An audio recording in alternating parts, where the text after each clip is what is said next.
how to use the Gazco infrared control system for your eBox or eStudio. This video will show you how to control your Gazco Fire using the handset provided.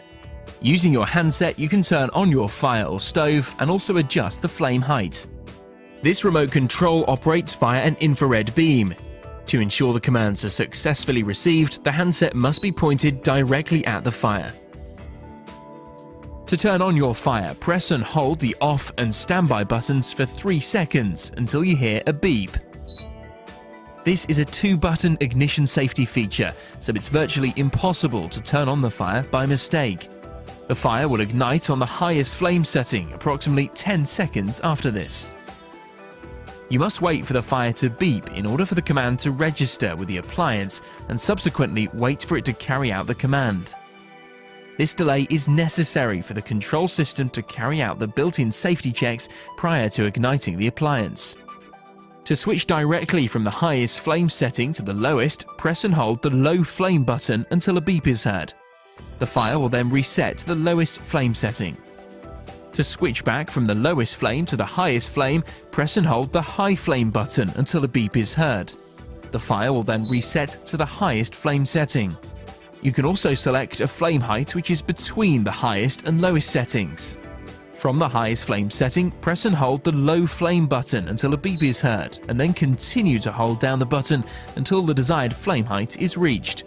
The same can be done from the lowest flame setting with the high flame button.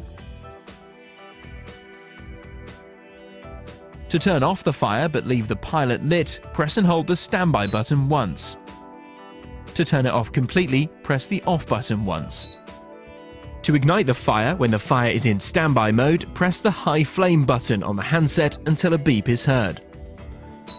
The fire will ignite on the highest flame setting after approximately 10 seconds. The flame height can then be adjusted as mentioned earlier in the video. You can also use the touchpad to control your Gazco Fire. This is located on the lower left of the appliance, behind the decorative front. For advice on how to remove this section, please consult your instruction manual. To light the fire, press the on-off button. Once the fire is turned off, for your safety, you must wait 30 seconds before turning it back on. Controlling the flame height with the touchpad is done in exactly the same way as the handset.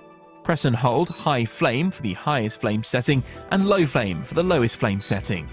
Pressing the standby button until a beep is heard on either the touchpad or the handset will turn off the main burner but leave the pilot running. This is called standby mode. To ignite the fire when the fire is in standby mode, press the high flame button on the touchpad until a beep is heard. The fire will ignite on the highest flame setting after approximately 10 seconds. The flame height can then be adjusted as mentioned earlier in the video. To completely turn off your fire, simply press the on-off button once. This video is supplementary to and should be watched in conjunction with the full instruction manual provided with your fire. You can download all of our instruction manuals by visiting the technical area of the Gazco website.